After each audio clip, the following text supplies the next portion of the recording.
السلام علیکم ناظرین، آپ دیکھ رہے ہیں سریام سی آئی ڈی نیوز اور میں ہوں فرح شاہد۔ خبر شامل کرتے ہیں اتھل سے، جہاں میں رپورٹ کر رہے ہیں عبدالحمید شاہین چننا۔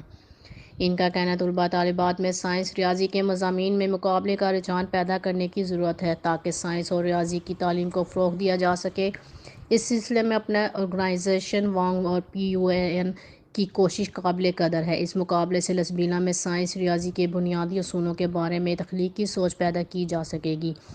یہ بات اپنا آرگنائزیشن وانگ اور Pak UVAS alumni network Gwadar chapter کے زیر اہتمام پڑے گا۔ لسبیلا بڑھے گا۔ لسبیلا سائنس ریاضی مقابلے کی تقسیم انعامات کی تقریب سے خطاب کرتے ہوئے مقررین نے کہی۔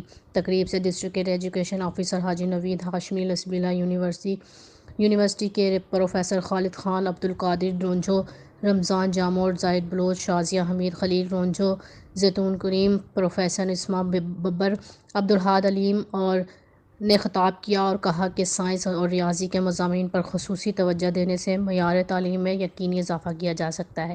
اس سلسلے میں اسکولوں میں سائنس کے اساتذہ کی تعیناتی اور سائنس رومز کی تعمیرات کو یقینی بنایا جائے۔ مقررین نے کہا کہ آج کل زمینی معروضی حالات تیزی سے تبدیل ہو رہے ہیں اور نئے معاشرتی مسائل جنم لے رہے ہیں۔ مزید جاننے کے لیے دیکھتے رہیے سریام CID نیوز۔